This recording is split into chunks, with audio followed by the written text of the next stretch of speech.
الله تعالی پخپلو بندگانو باندې ډېر لوی رحم کوونکې مهربان ذات دی او د الله تعالی مهرباني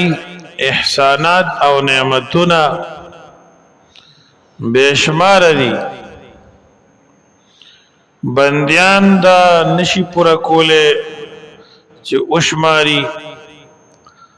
او نه بندگان د دې پورا شکر ادا کولې شي تاسو خپل خیال وکړئ چې د الله تعالی نعمتونه موږ شمارلې نشو نو د دې ټولو نعمتونو شکر به څنګه ادا کو او بیا چې یو انسان د الله نعمتونه ورسره شامل وي او د هغه شکرم ادا کوي نو دام په د باندې الله احساني چې د الله د نعمت قدر کوي او د الله پاک نعمت د هغه ناشکری نه کوي او د هغه شکر گزاري په د کې وینو دا خدای الله په احسان کی نو د دې نعمت شکر به څنګه ادا کی په دې وجه د داوود علیہ السلام بارک رضی امام قرطبی رحمت الله علیه لیکلی دي چې الله پاک ته عرض وکړي چې یا الله ستا ډېر لوی احسانات انعامات مونږ سره دي او عظیم مهرباني دي کړې دي مونږ د دې د شکر ادا کولو نه عاجز یو او که چرته کې مونږ شکر ادا کوو او شکر د نعمت ادا کو نو دام ستا احسان دی انعام دی نو بیا به د دې نعمت شکر څنګه ادا کو نو یا الله ستا عظیم احسانات تی انعامات تی او مونږ د هغې د شکر ادا کولو نه عاجز یو او ستا شکر نشو پورا کوله ستا عبادت نشو پورا کوله دا صرف ستا احسانات انعامات چې ته مفتو کې په مونږ باندې او بندگانو باندې کې الله پاک وتو فرمایل اے داود علیہ السلام دلته خزتا ناراضیم چې ته ما ته همیشه خپل عاجزی وړاندې کې او زما د بندگانو عاجزی ډیره خواله خدا الله دې موږ تاسو کې د عاجزۍ صفت پیدا کړي نعمت باندې شکر ادا کول څنګه دوستانو یو بدا عقیده ساتي چې دا الله را کړی دی ځان بنیا دی چې زما خواري دا او زما مهنت ته یا نعوذ بالله فلانی را کړی دی فلانی شي اول بده دا ایمان او عقیده او وینای چې دا الله را کړی بل چا نه را کړی او نه بل څوک را کولای شي هغه هر نعمت چی وي دویم دا چې دغه نعمت تبګور او دا غي مطابق به استعمال کې د هر نعمت صحیح استعمال د الله پر رضا کې استعمال د الله پاک د منشأ مطابق استعمال ول د نعمت شکر دی تعالی الله پاک ځواني درکړی دا ته د اسلام د پاره لګي سناسو د مخلوق خدا د خدمت د پاره لګي نو تا د نعمت شکر ادا کړ وخت درکړی دی دین د پاره لګي د الله د بندگانو په خدمت کې او د خیر خېګړې په کارونو کې سناسه لګي د یو مسلمان ضرور سره مرسته کې دا تا د نعمت شکر دا مالی درکړی دی ته په حرام کارونه نه کې ناروا کارونه به نه کې نشي په نه کې ظلم او فساد په نه کې او د الله پاک په دین باندې لګي د اسلام د پاره اهل اسلام د پاره او دارنګه د مخلوق د پاره سنا استعمال کینو تا د مال د نعمت شکر ادا کړه علم او په الله درکړی دا نو تی نه پټه ښکارکه او په وخت د ضرورت کې د الله بندگانو ته بیان کې او غي ته رهنمایي کې او لار ورته نو تا د علم د نعمت شکر ادا کړه که بیان نه کې اظهار نه کې د حق مرسته نه کې د علم د لارې نه د قوم او د ملت رهنمایي نه کې نو تا د علم نه چې کوم نعمت د هغې شکر ادا نه کو دغسې هر شی عالمانو لیکلی دي خدای پاک تعالی میخه درکړې ده غوا درکړې ده هغه پای کوي دا پای ټول ته نه خوري دا غي نه سیسه د الله په نوم لګې نو ته د دې نعمت شکر ادا کړه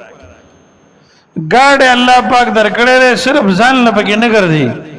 کله کله د خوار غریب مستحق ضعیف د بوډا عالم طالب د پارم پکاري نو تا د دې نعمت شکر ادا کو دا شکر دی چې اطاعت کیو لګي عبادت کیو لګي او حرام کیو نه لګي بل خبر ادا ده چې په خله باندې د هغه شکر ادا کې الحمدلله و الحمدلله والشکر لله دې ته شکر لسانی وي د جبه شکر نن موږ تاسو خو شکر اکثر مرګري پیجنو نه اچي پیجنې نو صرف د خدای چې سره وړو بس خپل ځان د لپاره جمع کو او ځان او د ځان فکر دین مذهب گاون مسلمان غریب خوار رشتہ دا ډیر کم خلکو ته یادي او چې شکر ادا کوي بس الحمدلله والشکر لله بس ترجمه بوري خبرې وي په جبه شکر ادا کول ډیر خپل خبره ده دا بکې خو شکر د عمل لوم دی دوستان او د هر نعمت شکر په خپل طریقه وي ستا فصل شو نو دا الله څومره لوی مهرباني وکړه کم غنم چې زمیدار پملاوړي پټیتا پشا شپږاته میاشتې بعد هغه بیا جنریټر کې وروړي خرګاډي کې وروړي هغه ذات الله جل جلاله مونږ تاسو سره څومره مهرباني وکړي چې هغه شی چې مونږ په خپل په سر وړو په شاوړو پټیتا په خاورو کې مورزولیو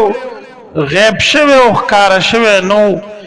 بارانونه او نور او شپې او ورځې چینجی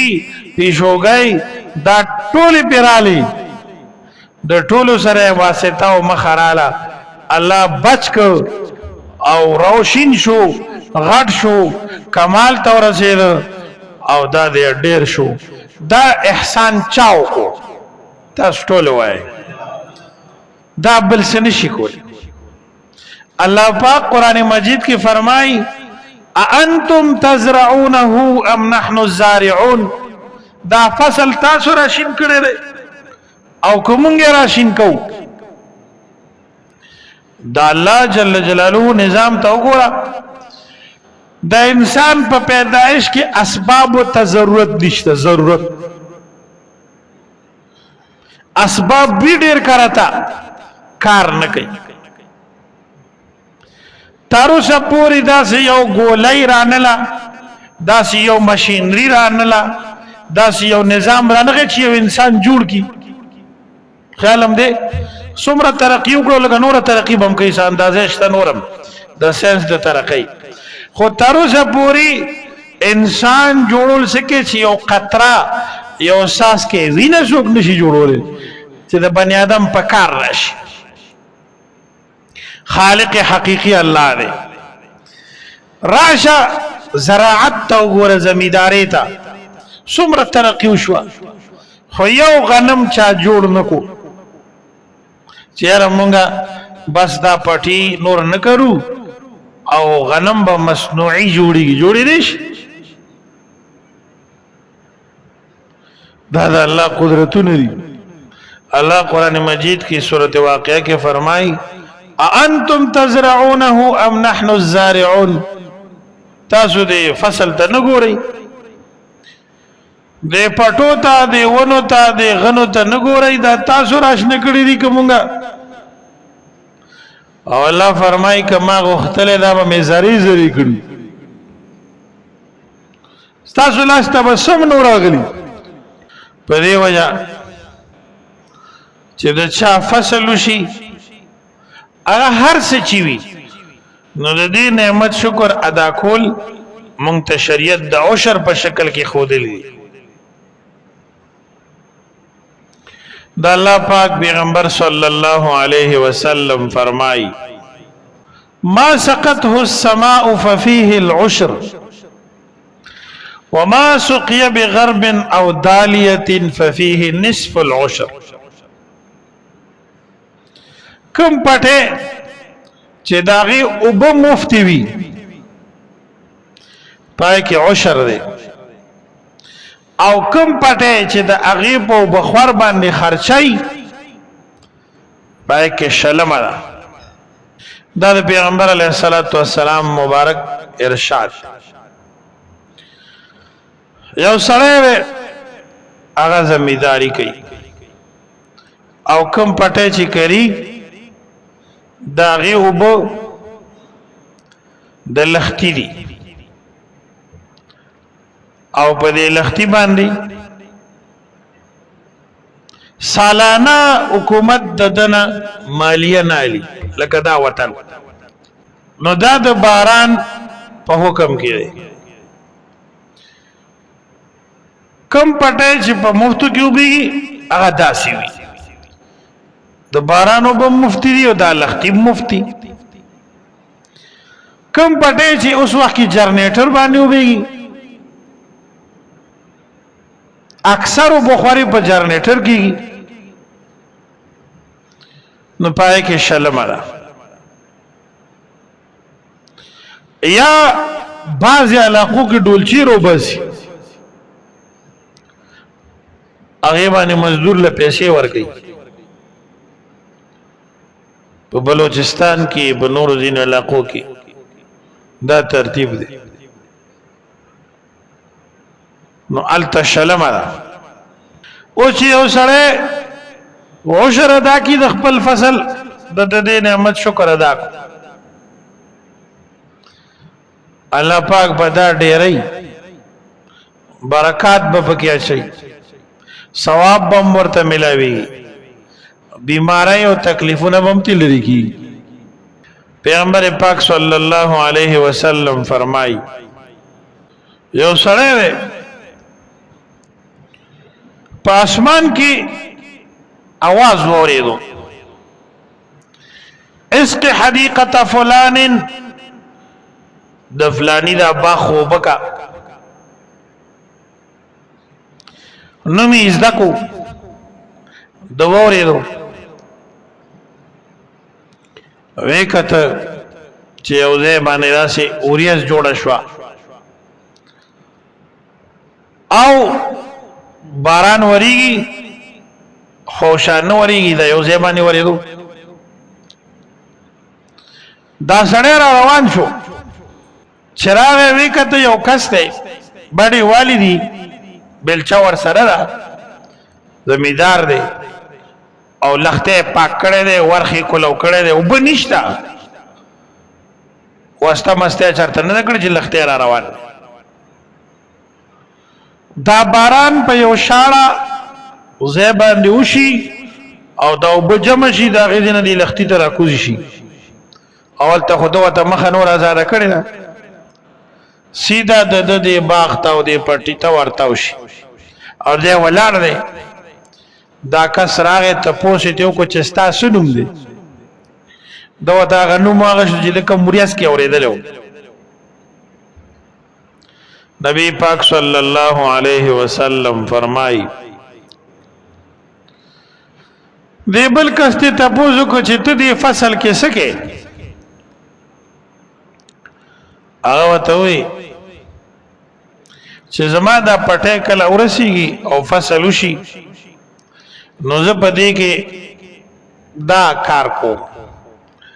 چې دا سراشي 3 حصے کم او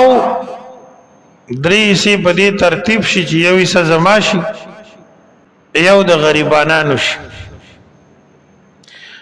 او یو بیا په پټیو لګوم بل فصل لپاره دا صاحب پوه شو چې دا دومره امداد د سره کېږي نو دا د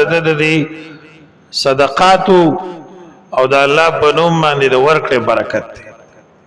چې خوشا نور پټو ته وبم نه راځي او خصوصا د یو کس د پاره الله پاک باران وري او دا هغه باغ په وبکیږي سبحان الله الله جل جلاله قرآن مجید کی فرمائی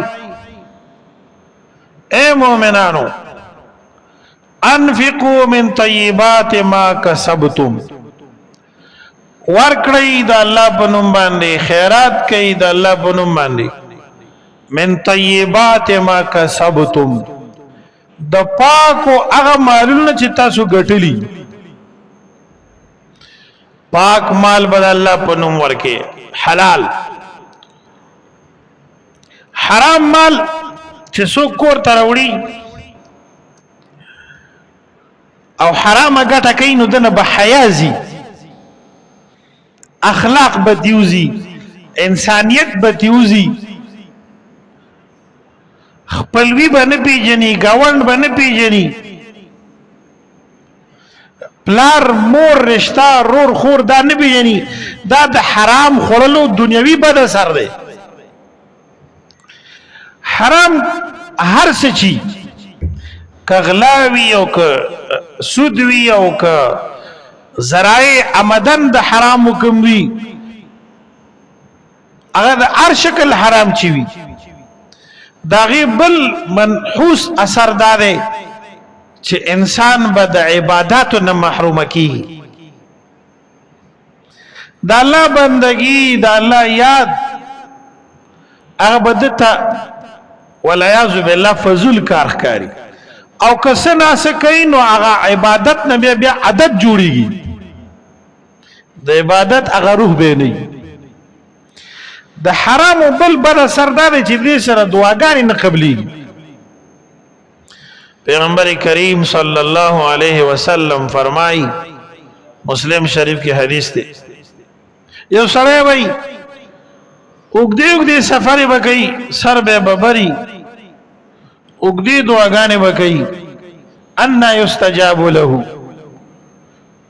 دغه یو دعا نه قبلي ولی به قبول شي د چې ساغوستي به حرامي چې سیس کلی هغه به حرامي چې سی خړلې هغه به حرامي د حرام رزق د حرام کار د حرام پیسې بل زهريلا سردار چې دا وجود نه نوزي په یو شیم نوري مگر د دوزخ په اور به تیوزي لا يدخل الجنه جسد غذي بالحرام داخل بنشي جنت ته هغه وجود چې نشونما او پالنه په حرام وشوي د حرام یو بل مردار سردار چې بنده د انسانیت نه وسره وزي زمونږ د استادان استاد امام الاولیاء شیخ المفسرین حضرت اقدس مولانا احمد علی صاحب د لاہور په خپل تفسیر کې لیکلي دي قران عزیز کې سورته نساء کې چې کوم خلک کور ته حرام وروړي غلا رشوت ډاکات ملاوت د نشو پیسې د ډمتو پیسې د دوپړو پیسې د غلا پیسې د یتیمانو ارس چی حرام ارس چی ها بعض خلک صرف غلا ته حرام وای او چې جواری کوي یا نور د حرام کارونه کوي دا ته حرام نه ښکاري نو کوم خلک چې وای حرام خوري د انسانیت نوزي دا انسان دی بیا وې د معنوي تور مسخکیږي زناوري شکل د انسان وی خو حرام انسان معنوي تور مسخکی تاسو ګورئ کنده کم خلک چې ظلمونه کوي په زنانو هم کوي، په خوار غریب هم کوي، واړو ماشومانو باندې کوي، یتیمانانو باندې هم کوي، په اسلام او مذهب هم کوي. کم سړی چې په دې مردار عادت شو، الله دې موږ تاسو د ټولو مسلمانانو سره د حرامونو ساتي. یو سړی هم چرته د خنزیر غوښه نه خوري، د سپي به نه خوري، که خوري ټول وای تاسو زما आवाज اورئ که نه اورئ، او زما دا خبرې په تاسو ښه لګي که بد لګي، الله هم خوشاله که، الله هم خوشاله که. امین خو وایه که نه؟ کیسه داسې ده چې کوم سړی حرام کوي، حرام خوري، نو د دین نه وړي، په سلو کې 2 یا 5 به ترې وړي. عوام فرمایي څه شی ووایه دا ټکې ووایه،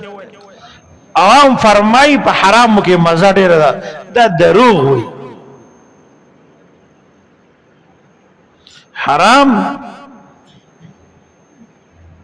حرامو کې مزه نشته، خو انسانانو دپاره نشته.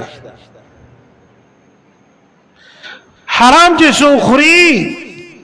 هغه په زندګۍ کې چرته یو 10 منټه د سکون نه تیری. مزې نه څه خبر دی؟ حرام خو انسان تباه کوي. ولې موږ تاسو باندې د اتیغ غوښه حرامه ده، د ګیدړو د سپي او د خنزیر غوښه حرامه ده. د هر خوراک اثر په انسان کیږي. تاسو چې اوبه وڅښئ غړم یخیږي که نه یخیږي؟ اوبو ته چې ودانګې وجود دی یخیږي که نه؟ دا مونږ ته ښکاري دا شی نه. نو چې یو شی دننه ورکوشي او پکې بروت یو وتی هم بیا نه شي، دا به اثر نه کوي؟ ولې نه کوي؟ نو کوم چې پلیت خوراکونه کوي که نه، نو هغه نه پلیت کارونه صادریږي، پلیت اعمال، پلیت خویونه، مردار اخلاق، هغه به د حیا نه محرومیږي، د اخلاقو نه، د انسانیت نه، د زړه خوږولو نه، د ښه کردار او د ښه ژوند نه هسې خوند نشي اخیستی. الله پاک دې موږ او تاسو د حرامو نه وساتي. رسول الله صلی الله علیه وسلم یو دعا کړې ده، علامه قاری رحمت الله علیه حزب الاعظم کې او نور محدثینو کتابونو کې نقل کړی ده، ترمذی شریف کې مشته. رسول الله مبارک فرمایي اللهم اکفنی بحلالک عن حرامک واغننی بفضلک عمن سواک. اللهم اکفنی بحلالک، یا الله زما کافی او پوره شي په خپل حلال سره، عن حرامک د حرام واستانه ان داغه نه مو ساتي. اللهم اکفنی بحلالک عن حرامک، یا الله زما د پاره کافی شي په خپل حلال سره د حرامونه. واغننی بفضلک عمن سواک، خدای د خپل فضل په وسیله می د خپل ځان نه علاوه د هر چا نه بے پروا کې اللهم امین. دا دعا خو لکه اجازه کوي. رسول الله مبارک فرمای چې چا باندې د غر عمر قرضی او دا دعا وای، الله پاک به د قرض نخلاص کی. اللهم اکفنا بحلالک عن حرامک واغننا بفضلک عمن سواک، دا سمول شي. او اللهم اکفنی بحلالک عن حرامک واغننی بفضلک عمن سواک. خه طریقه دا چې دا د جمعې په ورځ مانځه نه وروستو او یا ځل وي ان شاء الله العزیز چې ډېر مالدار وي. مالداری دي ته نه وایي چې تا سره مال پیسې ظاهري دي، مالداری دي ته وایي چې بس خپل دن کې بینو چا ته به محتاج نه به تا ته څوک مثال په طور سپک کتی شي، نه به د چا پیسو ته پسخېږي، نه به د چا مال ته پسخېږي، او نه به د چا کارخانې ته پسخېږي. الله مو دې داسې مالداري نصیب کړي چې د زړه مالدار شي. رسول الله فرمای الغنا غنا القلب، مالداری اصل کې د زړه مالداری ده. چې د زړه مالدار نه یو ته منډه وهي او حلال حرام نه ګوري او خپل حق او پردی حق نه ګوري، نو د مالدار نه څه د پیسې خلک سره کوي. ته د پیسو ماشینی چې خوري بنو صرف جوړه وکنه خپکیږه ما بعض ډاکټران صاحبانی کنه ډاکټر صاحبي نو هسپتال کې ډیوټیو کې خو ډبل تنخالي، بیا د دمیر ټیمي خو د کلینیک کولو بیا ته خلق سپینې سرمنته او باسي د شپې یو لس دور بجې راځي کورته. صحیح نو د دې پیسو نه څه مطلب دې باندې ځکه د دې نه خو هغه زمیدار کاکا خره چې سار ته یو لس دولس سر خپل مزدوریو کې او بیا ماسپخین منځو کې بیا د امت په فکر کې ودشي څه شي د امت په غم کې ودشي خپه کلاره خوب کې شملې مملې اوس کې او بوس کې یاخي ودشي ما دیګر را پاسي منځو کې او غیا وروړي. دا بادشاہي ده، نه اغلا کړي نه حرام کړي نه رچا حق والے حساب دې ډېر آسان ان شاء الله آخرت کې او کسبم د انبیای کرامو والا ده. سبحان الله. او ډاکټر په حکم د عالم کې دی، ډاکټري چې حقيقي ډاکټري دا علم دی. ګوره چې ډاکټري رښتیا ډاکټري وي دا څنګه چې کنه نو د دې سړی نه پیسو ماشين جوړي، پیسې جوړي او جمع کوي نو ده پکې نه حج کوي نه عمره کوي نه خیر خیرات او نه خوار غریب له پر خپل محکمه کې یا خپل فیل کې څه خدمت وړاندې کوي، بدار پیسو ماشين نه نو. صحیح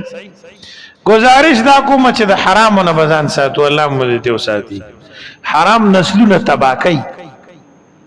دی وجنه د فراخی د رزق بهترین وسیله یو د الله پاک په نوم باندې انفاق دی. فقها لیکلي دی علامه ابن عابدین شامی رحمت الله علیه چې غلینا کله عشر نزی نو دا مکروه شي.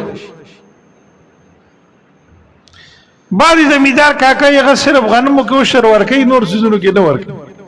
او غنمو کې په خپل طریقه ورکوي چې سونه ورکو چاله ورکو نه. د دې اندازې به خیال ساتي لکه د مانځه رکعتونه یا نوري خبرې چې ترتیبي وي شریعت کې بالکل دقه شانته تحدید او اندازه د عشر امراغلی ده چې لسمه حصہ ده. په فصل کې هغه د سبزی په شکل کې وي که د میوه په شکل کې وي او که د غلی په شکل کې وي. لسمه حصہ ورکول دا واجب او ضروری دی. الله جل جلاله قرآن حکیم کې فرمای وآتوا حقه یوم حصاده، ورکی تاسو حق دا الله په ورځ د ریبلو د دې کې لو کولو د دې کې. نو کله چې یو سړی د خپل مال نه زکات او شروع باسي نو د زړه کې د الله مینه راځي او د مال مینه پکې نه وي او دې سره برکات هم پکې راځي. انسان کې دنه اخلاص پیدا کیږي، ارس او لالچ دی وزي. عالمانو لیکلي دي و یو دورونه یو مشر او یو کشر د دواړو شریکه زمیداری و. کله چې فصل وریبلو او درمن بوشو غلبه پاک شو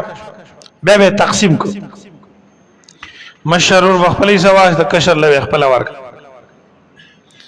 یو ځل داسې تقسیم وشو او د هر رور خپل حصہ متعینه معلومه شو. هر کس شروع شو خپل حصہ کوړه چلولا. د کشر رور پیراوړي و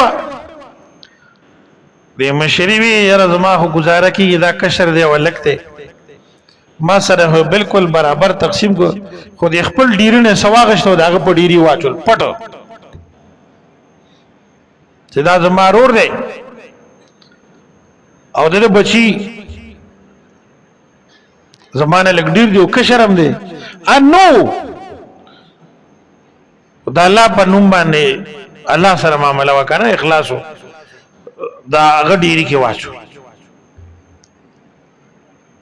اکه شرور خبر نه دی دیگه مشر پیره یوړه